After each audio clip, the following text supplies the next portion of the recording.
मुस्लिम बांधवांच्या मध्ये रमजान हा पवित्र महिना मानला जातो। या पवित्र रमजान महिन्यामध्ये मुस्लिम बांधवांसह अनेक हिंदू बांधवही महिनाभर आपले रोजे उपवास ठेवतात। म्हणजेच यामधून जातीय सलोखा, विविधता, एकता, बंधुभाव, सामाजिक ऐक्याचे दर्शन घडविले जाते। याच पार्श्वभूमीवर काल फलटण येथील शनिवार वाडा बुधवार पेठ येथे मुस्लिम बांधवांना शनिवार वाडा पिसाळ गल्ली मित्रमंडळ व तेली गल्ली मित्रमंडळाच्या वतीने इफ्तार पार्टीचे आयोजन करण्यात आले होते। यावेळी संयोजकांशी आमच्या प्रतिनिधीने संवाद साधला असता ते म्हणाले की अशा इफ्तार पार्टीमधून मानवतेच्या भिंती उभारून आपापसातील मतभेद बाजूला करून मनातील द्वेष विसरून केवळ मानवता हाच धर्म समजत सर्व देशवासियांनी बंधुभावाने, आपुलकीने, प्रेमाने एकत्रितरित्या राहण्याचा संदेश या पवित्र रमजान महिन्यामध्ये सर्व भारतीय नागरिकांना दिला जात असतो। रमजान सणानिमित्त दररोज पहाटे सकाळी 5 वाजता म्हणजे सूर्योदयापूर्वी सहेरी करून रोजा उपवास धरला जातो। त्यानंतर दिवसभर काहीही न खाता पिता अल्लाची उपासना केली जाते।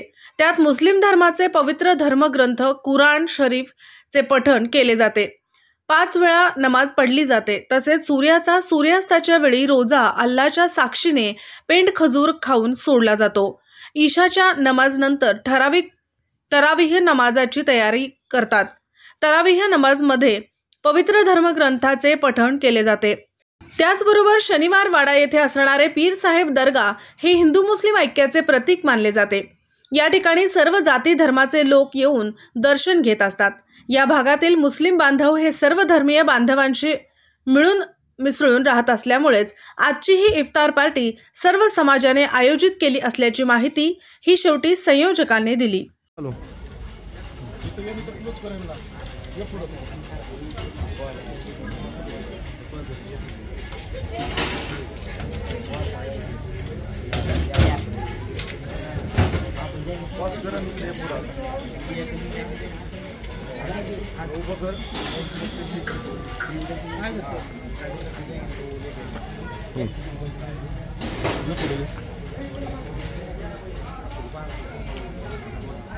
बोला आपल्या भारतीय मुस्लिम समाजाच्या आज ज्या रमजान महिन्याचे उपवास चालू आहेत त्याचा अंत होत आहे पाडव्यापूर्वी।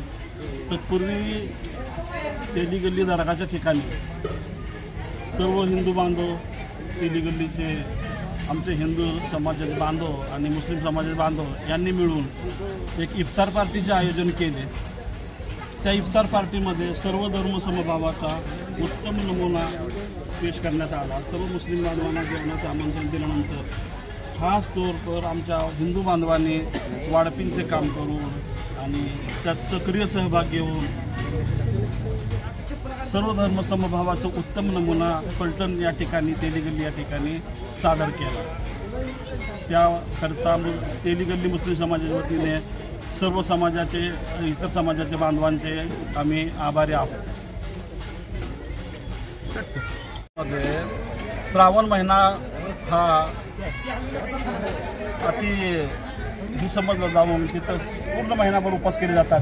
त्याचप्रमाणे मुस्लिम समाजामध्ये सुद्धा रमजान हा महिना पवित्र समजला जातो आणि रमजान महिन्यामध्ये सूर्योदयापूर्वी काही अल्पाहार घेऊन तदनंतर दिवसभर कुठलाही आहार न घेता, कुठलाही पाण्याचा थेंब न घेता दिवसभर रोजा केला जातो आणि सूर्यास्तानंतर त्याचा सांगता होते।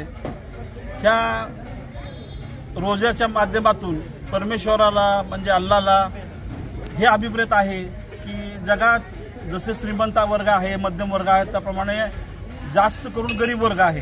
गरिबाची भुकेची जाणीव मध्यमवर्गीयांना आणि श्रीमंतांना व्हावी याकरता अल्लाहने वर्षातून 1 महिना उपवासाच्या माध्यमातून गरिबाची भुकेची जाणीव व्हावी, तहानेची जाणीव व्हावी, त्यांच्या गरजेची जाणीव व्हावी याकरिता रमजानचे उपवास मुसलमानावर कंपल्सरी आणि फर्ज केलेले आहेत आणि त्याद्वारे पूर्ण महिना रमजानचे उपवास केल्यानंतर ईदच्या आदल्या दिवशी जे श्रीमंत लोक, मध्यमवर्गीय लोक दुसऱ्या दिवशी गोडधोड करून ईद साजरी करणार आहेत, त्या ईदच्या सणामध्ये गोडधोडमध्ये गरीब बी साजरे व्हावेत म्हणून ईदचे नावच ईद उल फित्र म्हणजे आपल्या वतीने गोरगरिबांना गोडधोड करण्या इतपत अन्न आणि गोड पदार्थचे वाटप ईदच्या पूर्वी करण्यात यावे।